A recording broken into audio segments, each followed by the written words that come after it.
एक व्यास जी थे, कथा कर रहे थे, ठाकुर जी की सेवा करते थे। तो कथा बोलते बोलते उन्होंने कहा, मैया ने ठाकुर जी को ऊखल से बांध दिया और श्री लाल जी ऊखल में बंध गए। त्रिलोकीनाथ ऊखल में बंध गए, ऊखल में बंध गए। ऊखल बंधन लीला कहते कहते उन्होंने समय पर दृष्टि डाली होगी, तो समय पूर्ण हो गया। बोले अब ठाकुर जी को आज बंधे रहने दो, आगे की कथा कल करेंगे। कथा पूरी करके चले गए।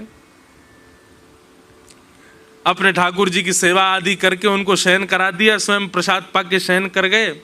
रात्रि में चोर आ गए, घर में आके सब लूट गए, केवल व्यास जी को छोड़ गए और गोपाल जी को छोड़ गए। सब ले गए, गोपाल जी का सिंहासन भी ले गए। सुबह व्यास जी जब उठे, पूरे घर को देखा, महाराज सब लुट गया, सब चोरी हो गया। मंदिर में जाकर के देखा तो ठाकुर जी अकेले बैठे, उनका सिंहासन भी चला गया।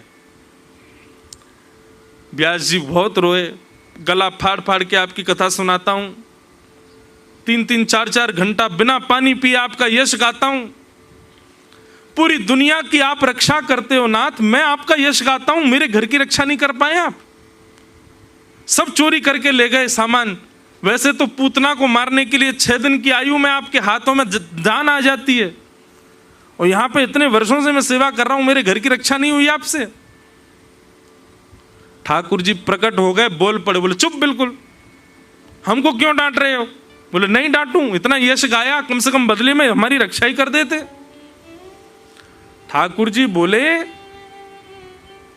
कथा करते करते हमको उखल में बांध दिया, और उखल में बांध के बोले समय पूरा हो गया, चलो अब कल कथा सुनाएंगे। चोर तो 4 दिन से पहरा लगा रहे थे, 3 बार प्रयास किया, तीनों बार चोरी नहीं कर पाए। कल ही क्यों चोरी हो पाई? कल हम उखल में बंधे हुए थे। हम तो चाह रहे थे कि ये ले लेके भाग रहे, हमारा सिंहासन भी ले जा रहे हैं, इनका हाथ तो पकड़े, पर क्या करें, तुमने हमको उखल में बांध रखा था। व्यास जी के नेत्र सजल हो गए। इसका मतलब मैं जो कहता हूं ठाकुर जी उस लीला को पालन करते हैं।